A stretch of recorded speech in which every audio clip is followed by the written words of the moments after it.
Susan Meissner is a USA Today best-selling author. She has about 500,000 books in print, which is really astounding, and they've been published in 15 languages. She has written 12 novels. She is a native of California, went to Point Loma Nazarene University. She has done volunteer work for Words Alive in San Diego, which is a nonprofit dedicated to helping at-risk youth, which I think is wonderful, Susan. And in her writing, she has had award-winning books. She got a starred review from Publishers Weekly for her new book. And they said that her prose is exquisite and she is a stunning storyteller. And I can vouch for that because I read 2 of her books in preparation for tonight and enjoyed both of them. They were both true page turners, as we like to say. And the first book that we were going to discuss briefly is her As Bright as Heaven, and then her new book, The Nature of Fragile Things. But first, welcome, Susan, and just tell us a little bit about yourself. Well, thank you for having me. It's my pleasure to be here. I wish we could be together in person. That would be fun. I would love to do that someday. Maybe someday we can on some brighter day in the future. I live in San Diego, California is my home state. I haven't always lived here, but I did live here for the first 25 years of my life. I met the man that I was going to marry here. In fact, we met when I was still in high school, and we lived here for 5 years after we got married, and then we moved away. And in those years, he was in the Air Force. And so we lived part of our time overseas in England and Germany, which was wonderful. We also spent some time in Arkansas too before going to Europe. And then he got out of the Air Force active duty, went into the reserves, and we moved to Minnesota. So we spent about 14 years in the upper Midwest, and got our first taste of real weather. I would say that was our first taste of real weather, although we did have snow in Arkansas and in Germany. There's nothing like a Minnesota blizzard. But we raised our 4 children for the most part there because they were all really little when we moved there. And so all 4 of our kids kind of grew up in Minnesota. We have a daughter and 3 sons. They're all on their own now. We've got an empty nest, and it's fun being grandparents. We love being grandparents, even though they don't live close to us anymore. We love staying in touch with FaceTime and Skype, and then occasional visits. And hopefully when the travel is lifted, we'll be able to travel again. We miss seeing them in person. My husband, Bob, is a retired lieutenant colonel in the Air Force Chaplain Reserves. He's a doctoral student at a seminary here in California. And we have a Labrador retriever named Winston. And we spend our days during the pandemic pretty much going from room to room, writing and reading, having tea and coffee together. It's been a silver lining, I guess. We have to find them where we can during this time. And it has been nice having this time together after many years of both having, very busy jobs, to have this time at home where we are pretty much stuck at home and really enjoying this time together. It's been kind of nice. Oh, that sounds wonderful. I can identify with living in Minnesota because we went to Wisconsin and raised our children for a couple of years in Wisconsin. Well, not a couple, really more than that.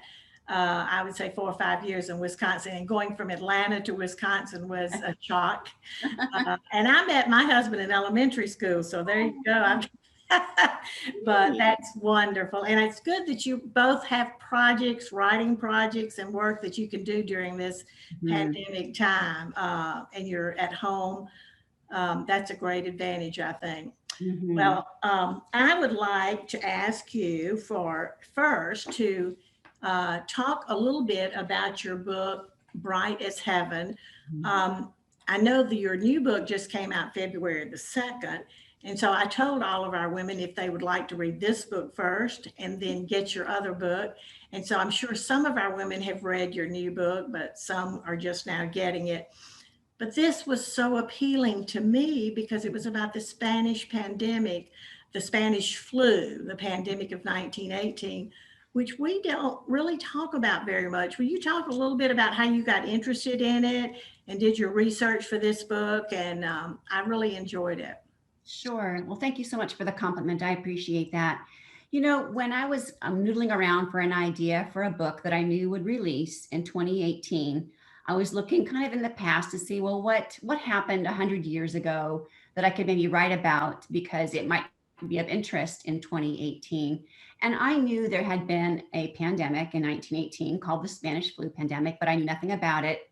I thought perhaps because it had been pretty much largely forgotten by the general public that it wasn't that bad of a scourge. I just figured, well, we don't hear about it anymore. It can't have been that bad. So I decided to look into it to see if it did indeed have story value. And I was just staggered by the numbers of people. It just floored me that 50 million people died worldwide of that pandemic in 1918, and 650,000 Americans alone. More soldiers died of Spanish flu in the trenches of World War One than of gunfire. It was just an incredible amount of loss of life. And it wasn't just the infirm and the people that had compromised, immunity systems that took sick and died from it. It was the kind of disease that attacked healthy young people, which was odd because in the past, flu has been around forever. It's been around a long, long time. This particular variant, though, was extremely cruel. It was killing young parents and little children, young, healthy men. That was new. And when I read those statistics, I thought I have to tell a story about this because if I don't, it'll get forgotten. Little did I know we were going to be going into our own pandemic and it was not going to be forgotten. But at the time, no one knew anything about it. And I felt kind of sad about that. I thought, those 50 million people deserve to be remembered in some way. What if I just write one story about one family and that story gets read by people and then it won't be forgotten. That whole time will not be forgotten. So I imagine just one story, a family where the dad is an undertaker and he's got these 3 daughters and his wife. And I specifically decided that the daughters and the mother, the wife, were going to be telling the story, and that those girls, because of their ages and their innocence and in some ways their naivete, would help keep the harder parts of the story kind of at a little bit higher level because they're young girls telling the story. And I knew that parts of it were going to be hard. So I have a couple of pictures that might interest you. If you've read the book As Bright as Heaven, you'll know that the story takes place for the most part in Philadelphia. I chose it because it was one of the harder hit American cities. I could have picked any number of cities, but I chose Philadelphia because for them, it began with a parade. It began on the day they held a Liberty Loan Parade, and this is a picture of the streets that day. You can see the people are shoulder to shoulder on the streets of Philadelphia. It's late September, so they're bundled up, but they're staying close together and they're watching this parade. And it's a Liberty Loan Parade. They're raising money to fund and end the war. And they know that there has been a flu in Europe. In fact, here's a picture of American soldiers in France, and they are not recovering from war wounds. They are recovering from flu. And so the Philadelphia city leaders, they knew that this flu had been raging all over Europe all summer long. And it was popping up now in America at different ports and like naval shipyards. Here's some Red Cross nurses in St. Louis. And so they knew that it was now in the United States after having ravaged Europe. But they thought, well, it's only popping up at naval yards and army bases where people are coming back from the front and carrying it with them. It's not that bad on the streets of a civilian city. And we've got this parade all planned, and they wanted to fund the end of the war. So they had the parade anyway. And 3 days later, 100 people were dead. And every day after that, the numbers of dead were exponential. So by the end of 10 days, there were 800 people a day were dying in Philadelphia. That's how bad it was. And if you've read the book, the way I describe how it was during those hard days is exactly the way it was. They did run out of caskets. They did run out of space at the morgue. They did run out of hospital beds. And there was really nothing to fight the flu with because it was a flu, not an infection. And they didn't really have antibiotics then. So the only way they could fight it was with Vicks VapoRub and hot tea and aspirin. And it just wasn't enough. But the thing about the Spanish flu pandemic, which is a misnomer, really, it has nothing to do with Spain at all. What happened is that Spain was neutral during World War I. And because they didn't have any skin in the game, when the flu was ravaging across Spain, they just talked about it in their newspapers, above the fold, bold headlines. When their king got sick with it, they just said it. Where everybody else, we were hedging our bets and not wanting to come across as being weak in any kind of way. So our coverage of Spanish flu was always below the fold, maybe a 1-column bit of newsprint, maybe on the inside pages, because we didn't want anybody who we were fighting to think that we had lost our edge. But Spain didn't have to worry about that. And so it seemed like it was worse in Spain, and they got sidled with the name, but it probably really began somewhere else, maybe even right here in the United States. But the thing about influenza is it always changes its clothes. Like, you know, if you decide to get a flu shot every year, it's because every year it looks a little bit different. And so that particular flu, it did morph and change like the flu virus always does. And so by the end of 1918, it started to lift and became a less deadly version of itself. And so by the spring of 1919, it was gone. And we've never seen one as bad as that again, even though it's H1N1. They now know that Spanish flu was H1N1, but it has never come back like that. Even 2009, when we had it, wasn't like that. And of course, we've got better ways to combat, you know, the effects of influenza. And another thing to take note of is that we did come back from terrible losses, not just the Spanish flu, but World War I was particularly hard on everyone. And so, you know, America had crippling losses, not just from the deaths from flu, but also the loss of life, and also men coming back from the front who were forever changed by what they did, what they saw. And yet we were able to come back from it. I think it's part of the reason why it got forgotten was because it was so hard. It was so terrible. People just shut the door on that. They shut the door in 1918 and they moved forward. And that's probably why it got relegated to the, you know, the dustiest corners of memory, because no one wanted to remember how terrible it was. But we did come back from it. Not too much longer was the Roaring 20s. Everybody was really very ready to be happy again. And the economy did recover. You know, the stock market did crash, you know, 10 years later. But aside from that, if you take that out of the equation, we did come back from that time. And I think we'll come back from this one. Well, you did a wonderful job on this book, and I recommend it. No, that's not the one. This one, I do recommend it. And now I know we want to talk also about your new book.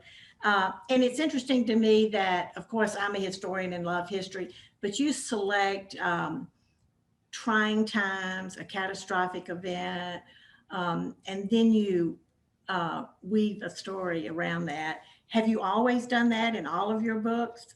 That genre, I would say, that technique? Right. Well, what I've noticed is that when I write about a particularly hard time where ordinary people were thrust into extraordinary circumstances, which a natural disaster will do, and so will war, those types of things thrust everybody, even the most ordinary people, into extraordinary circumstances. I find that there's a story just waiting to be told there. There was one book that I wrote where I didn't use that. I wrote a book called Stars Over Sunset Boulevard, and it was set during the making of Gone with the Wind right here in California, in Hollywood. And it was a difficult book to write because all of the friction and all the obstacles and the hurdles, I had to come up with them on my own, and they had to come from my characters. It wasn't organic to the plot because the setting was fine. They were just making a movie. And so I had to kind of generate the types of things that make a character really make some hard choices. Whereas if you write about, you know, disasters, catastrophes, war, sickness, other types of hard times, the setting, it actually, it presents trouble all on its own. Mm-hmm. And really the best books, the books we like, are about a character facing trouble and triumphing over it. Mm-hmm. Well, I thoroughly enjoyed it, and I know our women will. Why don't you show us a few slides and tell us a little bit about your research that you did on the nature of fragile things? Sure. Well, when I show this slide presentation all on its own, when I'm not talking about anything else, it can take about half an hour to show. So I'm going to be going through some of the slides a little bit quicker. But if there's anything that you see and want to see it again, maybe during question and answer time, I can come back to it. But I always start by telling people that I was born in California. I was born in San Diego, raised in San Diego. I didn't live anywhere else until I was 25. I'm the middle girl of 3 daughters. You can see my older and younger sister there. And to grow up in California is to grow up with earthquakes. We had earthquake drills in school all the time. I never worried about the earthquakes. You know, we would just go under our desks and pretend the earth was shaking. And then on days when we did have an earthquake, I remember feeling the earth, grumbling beneath my feet and the windows rattling. And sometimes I'd come home from school and all the pictures would be skewed one direction. And we always had cracks in the sidewalk all the time. And it's just part of living in this state was from time to time, it trembles. And I've never really experienced a big one. There was one time when not too long ago, we had one that we were all wondering, should we be running to the door frames because it was that big? But I never experienced anything of great magnitude. So I failed to appreciate the power of an earthquake until I began to do the research for this book. There used to be a joke. In fact, people still tell it that one day Southern California is going to fall into the ocean. And after the research for this book, I know why, and I'll tell you. So the most famous fault in San Diego, and I'm sorry, in California, is the San Andreas Fault. You may have heard about it, but it runs pretty much the entire length of the state. And it's one of the reasons why we have so many earthquakes in California is because we've got this gigantic fault running north and south. And the fault is a boundary line. It's a fault line between these two gigantic tectonic plates that are buried deep beneath the Earth's surface. And I have a picture of that map up there. That brown part is the North American plate. It's a tectonic plate. The rest of the United States sits on it. And then the yellow one is the Pacific plate. So it's also this huge, massive, it's not really a plate at all. They're just huge, massive blocks of earth and rock. And there's a boundary between them because they're separated. And that boundary are these fault lines. And so in between the Pacific plate and the North American plate is the San Andreas Fault. And if you look at that red line, which is the San Andreas Fault, you can see that as it moves south, that fault moves inland. And so San Diego, Los Angeles, Big Sur, we are all on the left side of that fault, which means we're on the Pacific plate. So that's why they used to say that San Diego is going to fall in the ocean someday, because if we ever have the big one, we're on the water side of that thing. And then, of course, the rest of the country, including South Carolina and all of the South end, is on the North American plate. Before I show you a very famous earthquake, and there's some pictures of a very famous earthquake in your neck of the woods, I want to show you my great aunt's dishes because they're right there. You might be wondering why they're dishes in that photo. They belong to my great aunt Loretta. They're mine now. She's passed on from this life. I'm very happy to have them, but they used to be service for 12, and this is all that is left of them. My great aunt lived in Los Angeles most of her life, and in 1994, there was a pretty big earthquake, 6.7, I believe, on the Richter scale. It was terrible. 57 people died, billions of dollars in damages. And my aunt was fine, but she lost a lot of things in her home, including most of the dishes in that set. Now in South Carolina, where your neck of the woods, there was another earthquake. And I just mention it because it might be of interest to you. And it was not too far in the past compared to 1906. So this is 1886. And if you're wondering, well, why was there an earthquake in South Carolina?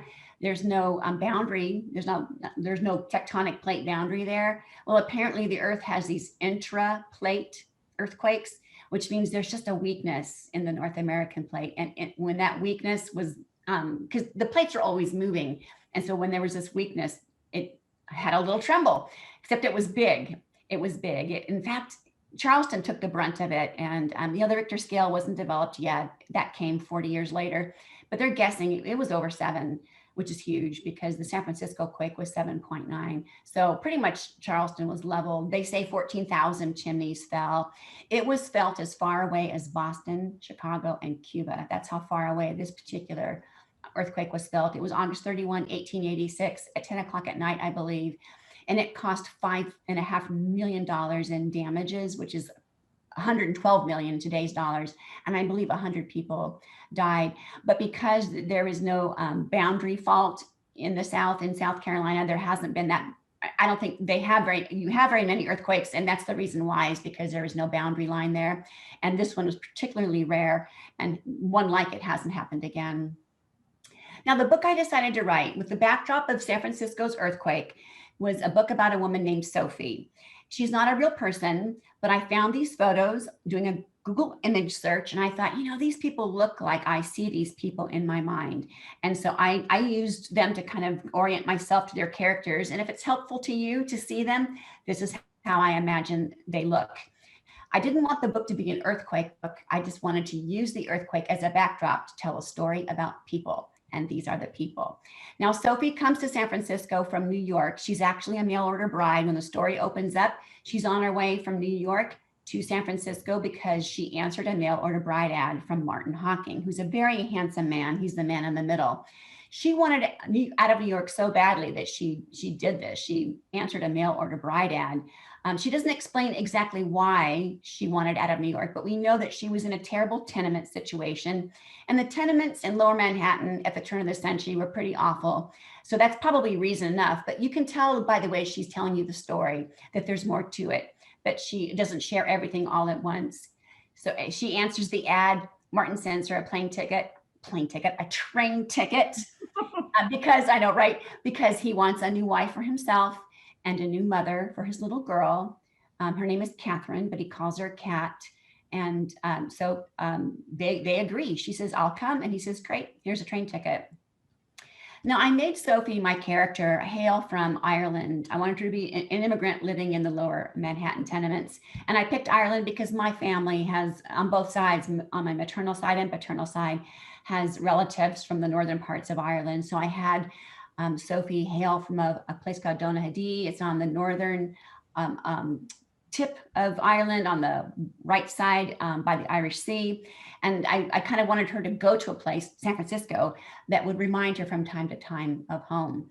You can tell that she could have gone home when things got bad in New York, and she didn't, because she came alone. She's in New York alone, and she's only 21 or 22, but she doesn't go home to Ireland. And there's always like a wonder in the reader's mind of like, well, if it's so bad in New York, why doesn't she go home? And we can tell that there's something keeping her from wanting to go back home, and why she instead she goes about as far west as you can go in the United States to get out of the situation.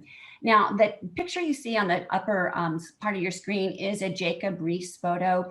If you've heard of him, he did a great body of work at the turn of the century, photographing the tenement situation in Lower Manhattan. His work was kind of groundbreaking. It exposed how bad it was, the squalor of these tenements that had been built to house, like they were like apartment buildings, and the apartments were built, to house a single family. But because there were so many immigrants coming and such an influx of people coming to New York, landlords had the opportunity to, break up apartments that were like for one family into rooms for multiple families. And that's what they did. And so you had like a family like this, 7 people living in maybe a 12 by 12 room, and sometimes with no running water, sometimes with little ventilation. It was pretty bad. And because of his work, his photography work, a lot of that changed. It took time, of course, but a tenement housing law was passed that began to effect change to make it better. And below that picture is a mail order bride ad. It's not Martin's, but it is a real one. And it's from a man looking for a wife. He's from Toronto, and he talks about how he's a good guy, works in education, and he wants a good Christian woman. And the thing with mail order bride ads is they were pretty common at the turn of the century, especially if you were a single man living out west. If you had gone out west to make your fortune, in the 1850s, the number of men to women in the West was 100 to 1. So a lot of men were like, I need a wife. And probably out of loneliness and necessity, they started putting in ads. And so there were personal ads in all kinds of newspapers. And so it wasn't too odd that Martin Hawking, who lost his wife, would put an ad in the New York Times because he wanted somebody from the East Coast, which is where he's from. So I thought that would be interesting to you to see a real mail order bride ad. So Sophie gets on a train. The Transcontinental Railroad has been around for about 3 decades now, and she takes it all the way across the United States. The terminus is Oakland, California, which is that red bit on the right part of that screen where you see the Bay of San Francisco. And she'll get on a ferry just like that one. In fact, she opens the story. She's on the ferry. She's just gotten off the train. She's on the ferry. She's going to take it across San Francisco Bay to San Francisco, which is on the peninsula. So you can see that San Francisco, the down part is the red part on the right of that peninsula. And on the left part of the peninsula is the Pacific Ocean. So San Francisco really sits on a thumb like a peninsula. The Golden Gate Bridge isn't there yet. It will be in time, but it's not there yet. But it will connect the top of that thumb to the other part of Marin County. but right now it's not there. So she'll get off the ferry. She'll go into the ferry building, which is the other picture right there. And the ferry building is still there. I've been to it a number of times.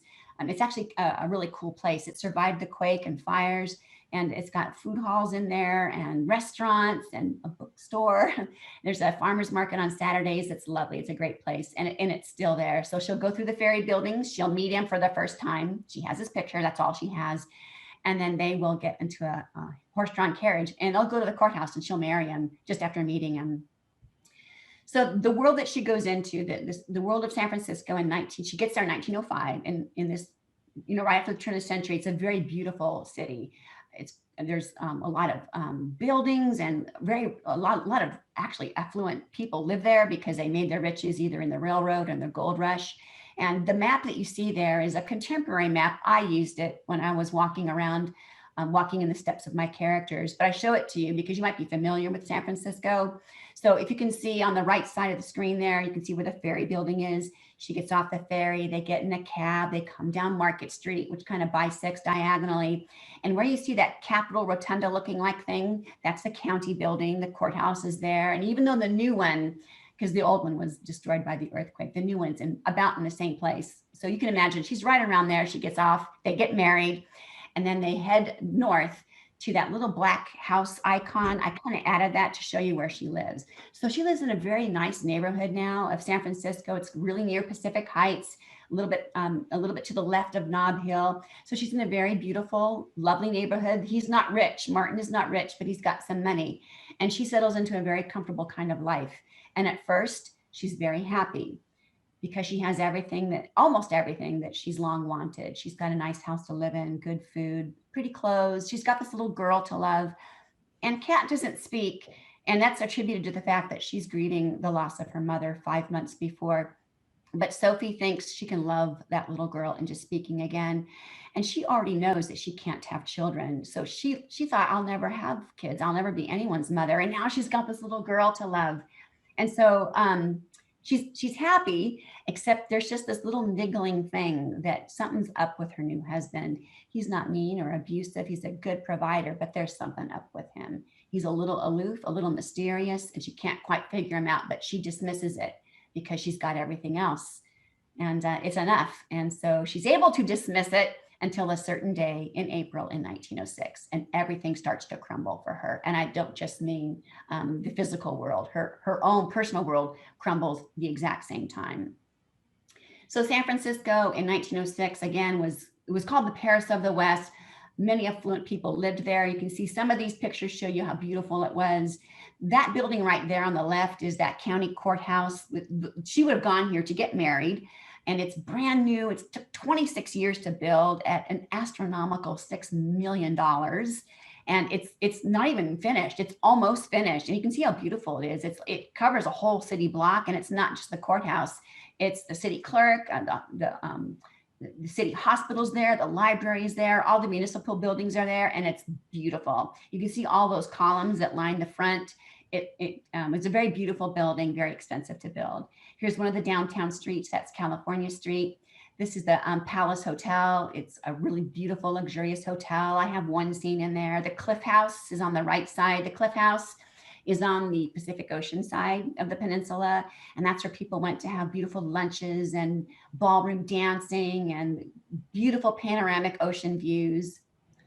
San Francisco also had this bathhouse called the Sutro Baths on the ocean side, where they had saltwater baths and freshwater baths.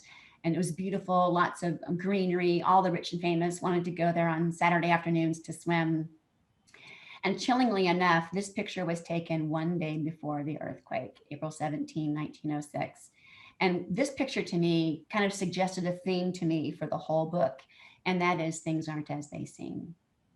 Because no one in San Francisco knows that the next day after this picture is taken, it's all going to be quite different. Right now, it looks fine. You can't even tell that anything bad's going to happen because that's how an earthquake is. There's no Doppler radar that will tell you when an earthquake is coming. Seismologists can measure earthquakes now, like very accurately, but they can't predict one. So on April 17, it looks great. It looks fine, but things aren't as they seem. And I use that same kind of thought with Sophie and her new husband, Martin. She can tell that things aren't as they seem, but it's going to take a shakeup of some kind to reveal to her why not. So what happened then on that morning, April 18, a little after 5 in the morning, is the North American plate there on the right and the Pacific plate on the left. They kissed, and they ought not to. And when they bumped together, there was this tremendous shaking as they broke away apart again. And so you can see that the Pacific plate, there's some directional arrows in the key of that map. The Pacific plate went north, and the North American plate went south. And so you had this jerking movement, deep below the Earth's surface. And you can see how much, like the shaking, how much it affected the state of California by the color that you see there was, moderate shaking was into, into Nevada. And unfortunately, it was devastating for many buildings. It's 7.9 on a Richter scale, which is pretty significant. And, wood frame structures, a lot of those went right away. Structures made of brick or stone or had stone foundations, they might have been able to withstand the shake with some damage, but some were left standing after the shake. The shake lasted about a full minute, which is a long time when you're wondering if the whole earth is going to open up and swallow you. But what happened then, this is San Francisco only 3 days later after that one picture was taken, is the shaking broke open all the gas lines that were piped into everybody's house and the hotels and all of that. And the shaking also broke open the water mains underneath the ground. So these fire brigades couldn't access any water in the fire hydrants. They couldn't. And so these broken gas lines set off all these little fires everywhere, hundreds of them. And because the fire brigades couldn't put them out, they started joining each other. So by afternoon, it was like just a wall of flame moving westward and no way of fighting it. And so the end result is 500 city blocks were burned, and pretty much all of downtown San Diego was lost. Downtown San Francisco was lost. I do have some pictures to show you of what it was like. This picture here on the left is during the fire. So this is like up on Nob Hill, and you can see the people are evacuating downtown, and they're moving upward, and they're stopping and looking back, and they're probably wondering, how far are we going to have to go to outrun this thing? And they don't know yet. They're going to have to keep going. There's no way to outrun this fire. This other picture is that same city hall structure after the fire. You can see all those columns are gone. Those columns actually fell at the earthquake. It knocked them all down. And then the fire swept through and decimated the rest of it. The whole thing was a total loss. Here's another picture. This is from Nob Hill looking down Sacramento Street. So that long building at the very back of the photo, that is the Ferry Building. This kind of gives you an idea of the destruction between the earthquake and the fire. So some buildings could withstand the shaking. They're still standing, but they were made skeletal ruins by the fire. Here's a picture of some houses that you can see what the earthquake did to their foundations. That hotel on the right is the Fairmont Hotel. It was almost finished. They were like 2 weeks away from their grand opening day. And it survived the quake with some damage. But the next day, the fire swept up Nob Hill, and the fire pretty much took it out. If you end up getting the book, you might notice that this picture you see here was used for the cover of the book. So that's Union Street, and it shows you how the quake shifted those cable car tracks left and right. Now, stopping the fire was no easy task. They tried bringing in water from the bay, but the fire kept moving west, and so pretty soon the bay was a mile away, and they couldn't get the water to the fire. They tried dynamiting single buildings here and there to try and stop the fire, and that wasn't working. So they made a very difficult decision to dynamite a whole street of houses just like this. In fact, these were houses that were on Van Ness Avenue. After the earthquake, they survived some damage, but the fire is racing toward them, and there's no way of putting it out. And so the Army and the fire brigades set dynamite into all these beautiful houses, 1.5 miles, 20 blocks of Van Ness Avenue, which runs north and south. And Van Ness is a very wide avenue, and they thought, if we can stop the fire at the east side of Van Ness, it's too wide an avenue for it to jump to the west side if it's been starved of most of its food. And so they did. They bombed these beautiful houses, but it worked. It worked. They were able to stop the fire after 3 long days of nonstop fire. They stopped it at Van Ness. So after that, then what became of all the people that were still living there is they began to live life as survivors. So bread lines like this were very common.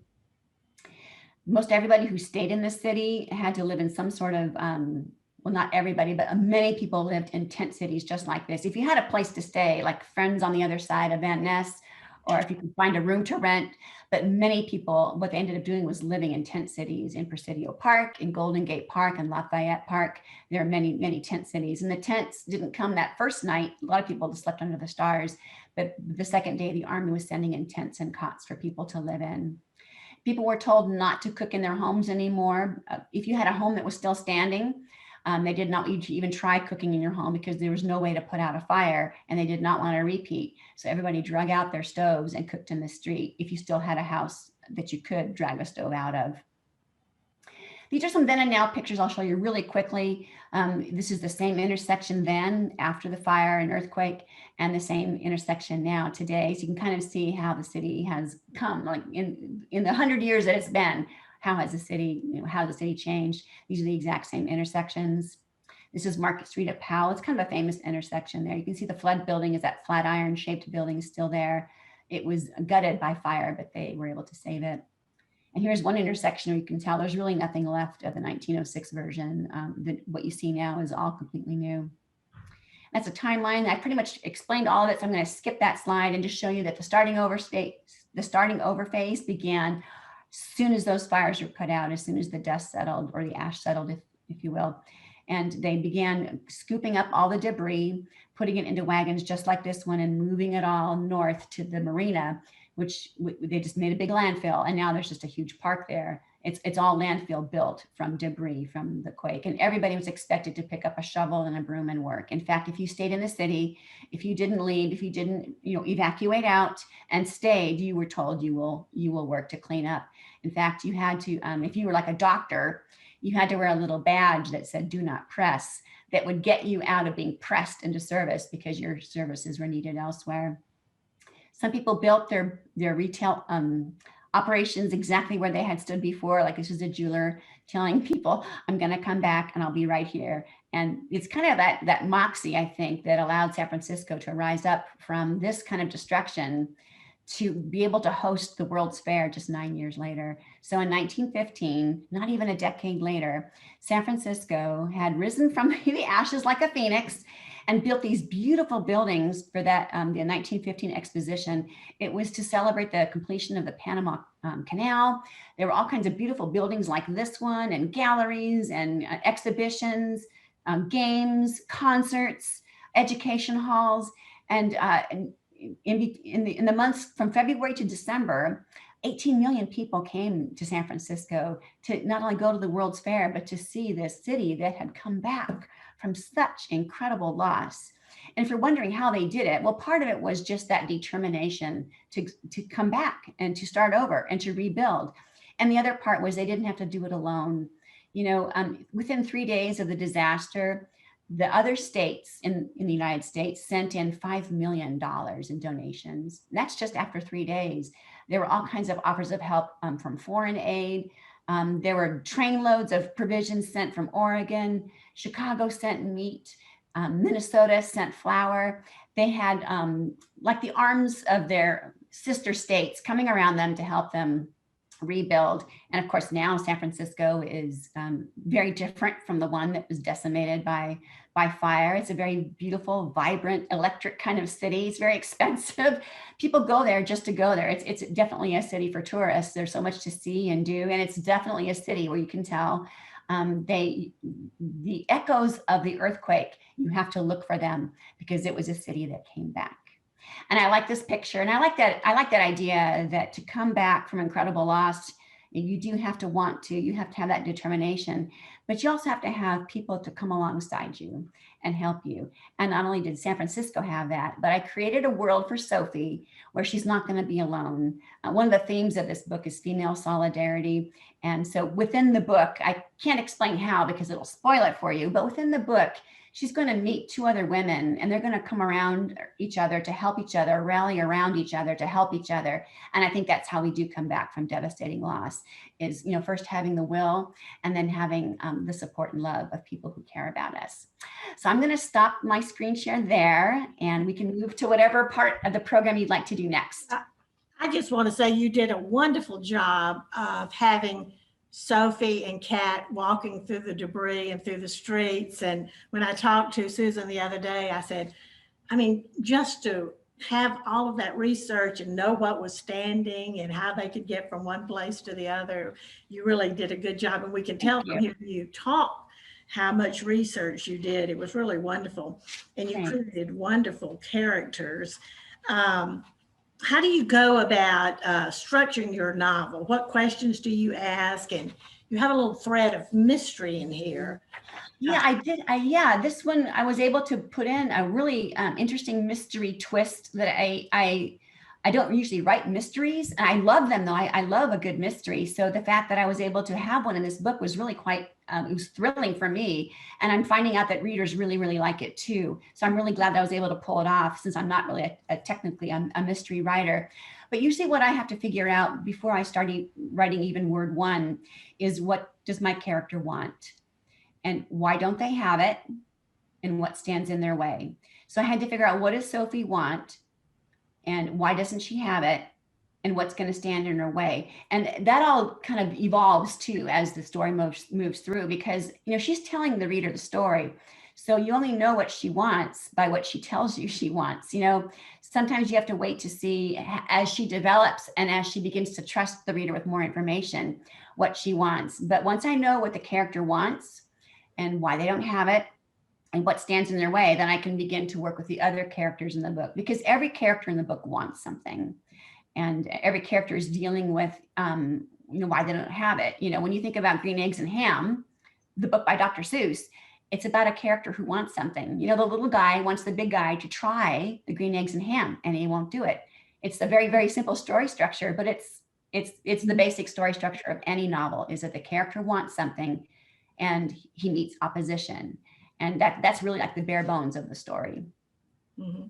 Well, I heard another interview that you did, and I thought this was so interesting, that you wrote 40,000 words on your first attempt, and then you had to start over. Tell us about that. I think just to stick with it, you did well to stick with it. Thank you. Yeah, for some reason, when I began writing this book, I had the backdrop. I had San Francisco. I had the earthquake. I knew that I had this image of a city being shaken, and that you know, sometimes when something gets shaken, everything gets laid bare, and you have to do something. You can't just stand there. And I thought, well, what characters am I going to give this backdrop to? And my first set of characters just didn't, they didn't allow me to tell a story that would utilize the backdrop of this earthquake in a metaphorical way. And I didn't have Sophie then. I had a male character, point of view character, and I had a female character, like a maid in a house. They're all different. And I wasn't dialed into what they wanted, which I realized I was skipping over story basics. And I needed to dial in to a character that really wanted something that I could merge with this earthquake where everything gets shattered. And this idea that things aren't as they seem. You know, I didn't really have that going for me in those first drafts, as I wasn't thinking about this idea that things aren't as they seem. But once I got a hold of that concept, everything else started to fall into place. Well, I admire you for sticking with it, because I think sometimes that can really be tough. Now, let's see. I was going to ask you another question. I had it right here on the tip of my tongue, and where was it? I wanted to ask you about how widespread was this mail order bride thing? I mean, you think about that would be so terrifying, but these women must have been so desperate to get out of a situation. And then, of course, these men that were asking for mail order brides, they were desperate in a sense. And, you know, you could go and have a very cruel man. I mean, it could be very scary. Did you do any research into that? I did a little bit. I didn't do a lot because I knew that there was no there was no agency that handled this. It was everybody was like, if you wanted to be a mail order bride, you just had to read the paper and look for an ad. And if you wanted to have a mail order bride, it was as simple as writing a personal ad and putting it in the newspaper. There was a publication called the Matrimony. What was it called? The Matrimony. I wrote it down. It's called the Matrimonial News. It was like a catalog where you could write in, and the men had to pay 25 cents and the women didn't have to pay anything. And it was like for 40 words or less, you got a free ad. And if it was over 40 words, it was like a penny a word. But it was a way for, a man to like put an ad in, I need a wife. And it was a way for a woman to put in an ad saying, I'm available. And it was a little different than eHarmony because it was pretty much men in the West, not always, but it was a lot of men, west of the Rockies who had come out west to seek their fortune where there weren't enough women. And then there are women on the East Coast where you've got plenty of men. And back in the early part of the 20th century, the late 19th century, if you were in your mid 20s and not married, you're considered ripe for spinsterhood. And like to be 23 and think to yourself that my best days are over, that's how a lot of these women felt. And so that to them was, I don't want to be alone. I don't want to spend the rest of my life, the next 50 years alone. And so they would, think to themselves, well, what's the worst that could happen? And of course, there's plenty. But for a lot of them, they calculated the risk and they thought, no, I will take the risk. And, when you read the ad, some of them sound like, I'm just a nice guy who doesn't want to live alone either. So you're thinking, oh, he's just like me. He's alone. He doesn't want to be alone. And so I couldn't find any statistics on how many actual mail order brides there were. And maybe no one really thought to do a census of how many there were, but we know enough about the preponderance of ads in the paper that a lot of women took advantage of that, of going, and you had to I think you had to have some kind of venturesome spirit to answer an ad. If you're living on the East Coast, to go out west to marry a man you don't know, you already had to be have like some venturesome spirit to you. Mm-hmm. And so maybe that's why some women felt like, this will be great. This will be exciting. And when you think of Sarah Plain and Tall, if you've ever read that book, it was made into a movie with Glenn Close. It was like, that's how I kind of picture a lot of them thinking was, okay, I might be in for some hard work, but I won't be alone. I won't have to spend my life alone. Mm-hmm. And of course, we don't have any statistics of what happened in the bad situations. Mm-hmm. And then I guess some of the women thought, well, my way will be paid out there. And if I'm not happy, I'll just run away. Yeah. Get away. I did read of one woman who she came out west and on her way, her stagecoach was robbed. And she's begging these masked robbers, don't take my wedding dress, because she had her wedding dress in her trunk. And so the robbers said, okay, we'll leave you your weddings. And she goes on, she completes her journey, meets the man she's going to marry. And as they're getting married in the courthouse, she sees a scar on his hand. It's the same man who tried to rob her stagecoach. I don't know if it's just a wives' tale. It could be like a good movie, but she books. She runs away. Like, we don't know what happened to her, but she's like, I'm not staying here. I just married a stagecoach robber. So she escapes. I don't know. Oh, that's a wonderful story. Well, what about, were a lot of people left homeless, and how long were they homeless in San Francisco, or do you know? I mean, yeah. You hear about all this devastation and you think it must have been a horrible homeless problem. There was. It was 300,000 people were made homeless. And so when they brought in all those tents and cots, they did set up kind of tent cities, and the Army kind of presided over that.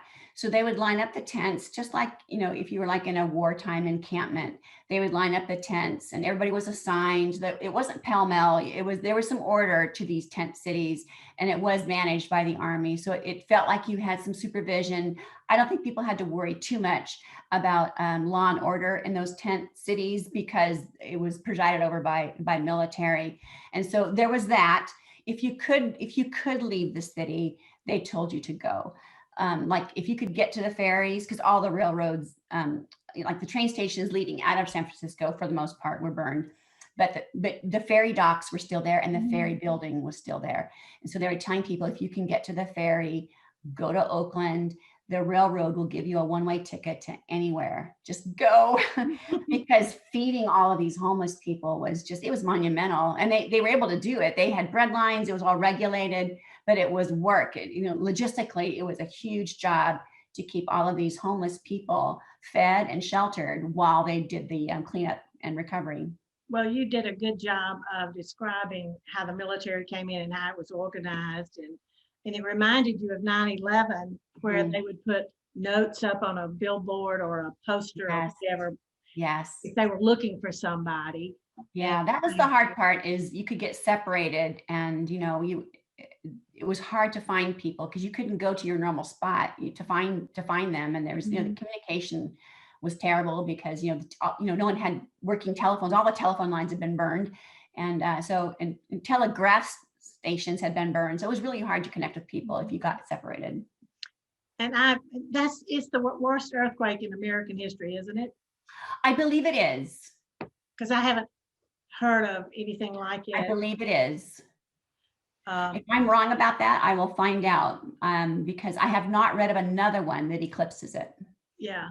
Well, that earthquake of 1886, I wrote about that in a biography I did of a Civil War woman. And she describes the horror of the earthquake and how unexpected it was, and how they went outside and they were afraid to sleep in their house, and they slept on the ground outside, and how she had palpitations and thought she was dying, and real nervous, and it was just terrifying. And I can imagine, because they were rare. yeah, I mean, like out in California, at least things move every now and then. And I heard not too long ago there was one in Memphis or Kentucky or somewhere. There was some movement there. So occasionally on this side of the country we do get movement, but nothing like California. And I've never experienced it, and I'm sure it would be frightening. But I guess you experienced it a number of times, those small movements. Yeah, it is. They are kind of scary, because the thing about an earthquake is, we lived in Minnesota, so we had tornado watches and warnings, and we knew where to go for safety. We would run to our basement. When the siren went off, we would run to the basement. And I live in California now, where we have wildfires, and we can see them coming. If there's a wildfire, they tell us when to go. And I visited my kids in North Carolina this past summer, and we knew when there was a hurricane coming, and they told us it would be a good idea, but with an earthquake, you don't know, and you don't know where to go, because where can you really go that's safe? It's not safe in a basement, really. We don't have basements here, and you can't flee from one, because it's not like you have any warnings. So they are very disconcerting, because you feel like you're helpless. There's really no course of action to take to ensure your safety. That's how it feels like, anyway. And now, when did you say the Richter scale started? I think it was in the 1930s. Charles Richter developed the Richter scale. I want to say it was the 1930s. Well, it seems like to me that if they sensed a little bit of movement, that they would be able to predict, like, watch out, something's coming. And I know they say that, like, it's been so long since there's been a major earthquake, that are you waiting for one? Well, it's true. There was a study done, I think in 2019, so not very long ago, about my part of California, and they were saying that our section of the San Andreas Fault has been quiet for 300 years, which is not really a good thing, because they're thinking it's ripe for action. And so they're guessing. They can only guess, because we have movement from time to time, but there's no way to know when there's going to be the big one. And sometimes there'll be movement, and you might wonder, okay, well, is this like a hint of the big one? And for 300 years, it hasn't been. So it's hard to know. It's hard to know, like, when will those little, they call them foreshocks, when will those little foreshocks actually be hints of the big one? And I don't know if we'll know unless they will figure that out before that happens. Well, I know buildings are so much better built now. Yes, they are. They're built for movement, and of course, if it's catastrophic, I don't know if that will help. Yes, I think on the interior, the buildings have been built better. Like earthquake code is important here in California. Everybody has to kind of build to earthquake code, and like we have earthquake insurance on our house, which is helpful. But I think where the problem is where you get close to the coast. Like San Diego is, on the coast, and we have all kinds of fault lines in San Diego. In fact, there's a fault line that runs right along Interstate 5 all the way down the coast. And so, like, if that was to be a big one, they are afraid that it will all be kind of liquefied there, that we would suffer the kind of damage that no code could prepare you for, because it's not a matter of a shaking building staying erect. It's about the ocean moving in. And I don't know if there's any way of stopping that. So a tsunami comes from Oh, an earthquake. yes, Okay, I yes, don't want to bring up all these bad things, but I know. oh well. We hope that it will be another 100 years or so at I least. hope so too. I hope so too. But I learned so much about the San Francisco earthquake, and I recommend your book to women who've not read it yet, because you do learn a lot, and you do a beautiful job of creating these women that are strong and that they do bond and that help each other. And we won't tell you how they help each other, and there's a little mystery thread in there, but you weave that in very well. Are you working on something else now? I am. I'm writing the rough draft, so it's really rather gauzy in my head right now, because it's all, the story itself is still rather new. But I'm writing a story. I don't have a title for it yet, but it's technically about three generations of women who are impacted by the eugenics movement of the early 20th century here, specifically in California. And if you don't know much about the eugenics movement, it began as this ideal way of ensuring that the human race would better itself, and that healthy people would have healthy babies. And the more healthy babies we had, the more intelligent, healthy babies we had, the better society would be. So they were thinking it was a win-win for everybody, because society would just be getting better and better and better. But to execute that kind of thinking, it devolved into something terrible rather quickly. In fact, you only have to look into Nazi Germany to see how that kind of idea can devolve, where you think, we know what the perfect person looks like, and we know what the perfect person doesn't look like, and then just start eliminating people you don't think are perfect. And that's pretty much the ideology of the eugenics movement. And so I have these three women who are all impacted by that ideology. And California had a lot of eugenic thinkers came out of California. It sterilized more people than any other state, people that they thought probably shouldn't have children because they weren't smart enough or good enough. And they really thought they were doing society a favor, but it was really, it was not a good thing. And so the story is really about how to tell a story where that's not so depressing, because just thinking about this is kind of depressing. So I have a story where I'm able to kind of craft a better ending for people who were impacted by that. Well, I read a biography of Margaret Sanger, Yes. where she's talking about birth control and all that, and she gets involved with some eugenics, so you Yes. might want to look that up. Now, I'm going to check in our chat room and see what some of our questions are, because I don't know how much time we have. Are you a person who likes to visit cemeteries? Oh, that's a great question. I do like to visit cemeteries. And I tell you why. It's because when you, and some headstones tell you more than others, but sometimes you'll read one and you can just tell there's a story there. Either it's a young child or it's a mother and a child. And you wonder, did some young father bury his wife and child because she died during childbirth, and the child died too? And that's a story. It has to be. Or you'll see a headstone in a place where everybody else has your basic American name, and here's a headstone with a name that's very exotic. It's truly not American. You're wondering, how did they get here? Like, what are they doing in Savannah, Georgia? So yes, I go to grave sites. Oh, that's great. Now, I was going to ask you, how many people died in that San Francisco earthquake? I don't know if you said that or not. Yeah, 1,000 died the first day. And then all told, like after the fires were put out and the dead were counted, about 3,000. Okay, it was devastating. Okay, I really appreciated the book, As Bright as Heaven. My grandmother died of the Spanish flu in 1918 in South Georgia and left 5 children. My mother was 7 years old, looking forward to reading about the San Francisco earthquake. Wow. So that is an example of, uh, you know, how devastating it was to families. Yes. Um, that's wonderful that it is Wow. over. Whenever I give this talk about that book, there's always somebody in the audience who says something like that, where they had a family member that died of Spanish flu. And, sometimes it was a family member that they would have loved to have known, like a grandmother. You would have loved to Mhm. have known a grandmother and they never got the chance to because the Spanish flu took that person from them. Yeah. Well, and I laughingly said when I was reading your book, even though I'm a historian, my my most vivid memory of the Spanish flu was in Downton Abbey. Remember Yes. when and the one Yes. young girl who died, and they just, you saw how she died in the description and how devastating it was, and she came from a very affluent family and all of that, and Right.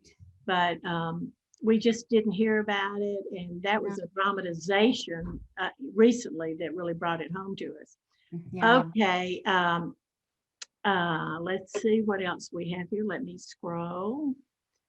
Uh, I'm always squinting close to the screen when I'm trying to read I this. have to too.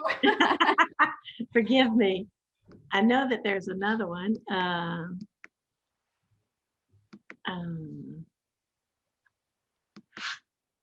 well, I can't get it to scroll. Um, let's see. Oh, well, I'll just look for one of my other questions. I asked you already about what you're working on right now. How did you get into writing in the first place? Did you always want to Mhm. be a writer? Yeah, I think what it was is I just suddenly realized that's what I was, because I was writing really early in my life as a hobby. My mom says I was making up poems in the back seat of the car when I was 4, before I even knew how to write. So I was already thinking like a writer even before I could write. And then when I was in second grade, my teacher gave me a little red journal. And, I was only 7. I don't remember a whole lot about that day, but I do remember that she gave one to me, but not to everyone else. And so I'm thinking now, as I look back on it, that she probably held me back and gave it to me because she thought that little Susie girl is always writing stories at her desk. Like, why would she do that? Why would she give me that little red journal when she didn't really give one to anyone else in the class? I still have it. And again, in school, so my hat goes off to school teachers. You guys are amazing. Again, in school, I was a freshman in high school, 14 years old, and I had a teacher who I would turn in. He was my freshman composition teacher, and I would turn in papers to him, and he would always write down these comments, like not just an A or 95 or whatever. He would always tell me, "This is beautiful writing. You really should think about being a writer." And I never really took him seriously. I remembered everything. In fact, I saved some of his papers, and I kind of took it to heart. But I always kept thinking, well, writing is my hobby. Writing is my hobby. I'm not going to make it my job, because people get tired in their jobs and they live for Fridays and they hate Mondays. And so I thought, I don't want to make writing something that I dread.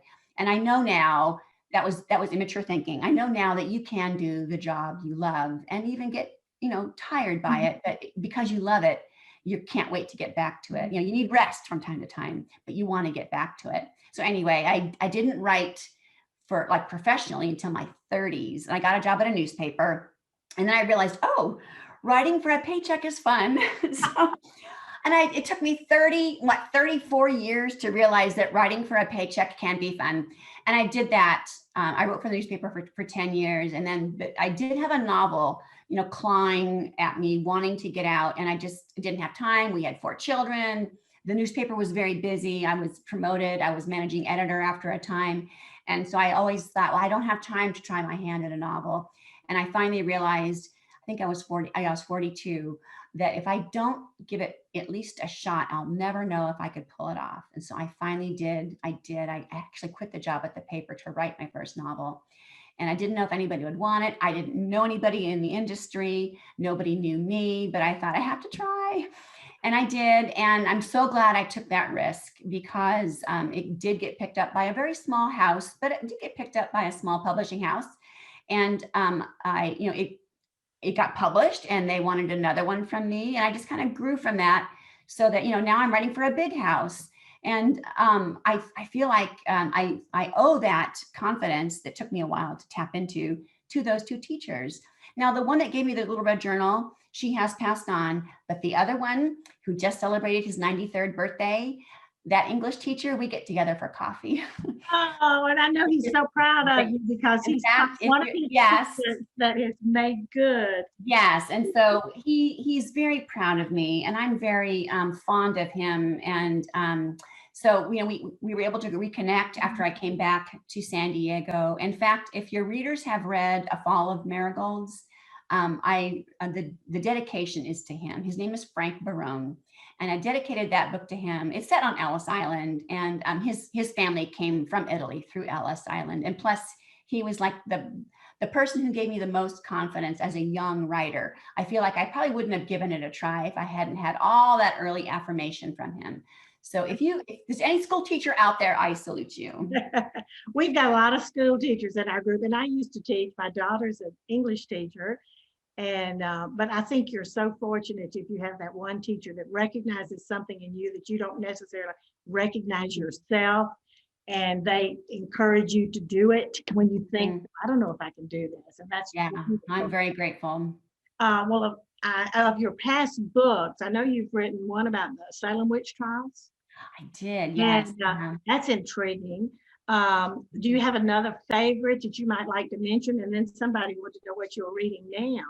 Let's see. I do like A Fall of Marigolds. I feel like it was my first book for a big publishing house, and it was received well by readers. I think people like that one because there's just a lot to talk about. It's kind of a book club kind of book, because when you're done reading it, it's the kind of book where you just want to talk about it, because the two characters in play, they make some decisions that are the kind of decision that you just want to talk about. And it does feature 9/11, which is kind of like our generation's, it's like that's our Pearl Harbor. It was a national tragedy that everybody living right now, that was living then, can remember it and how they feel about it.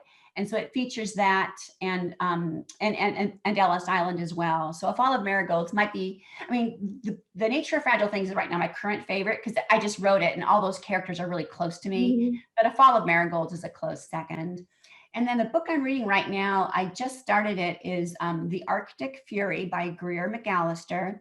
And it's about this, it's an all-female expedition to find these lost explorers. And so it's amazing to me. There's this woman who's financing this expedition, all female, to find her husband. He's missing up in the Arctic. And so she hires this, I know, right?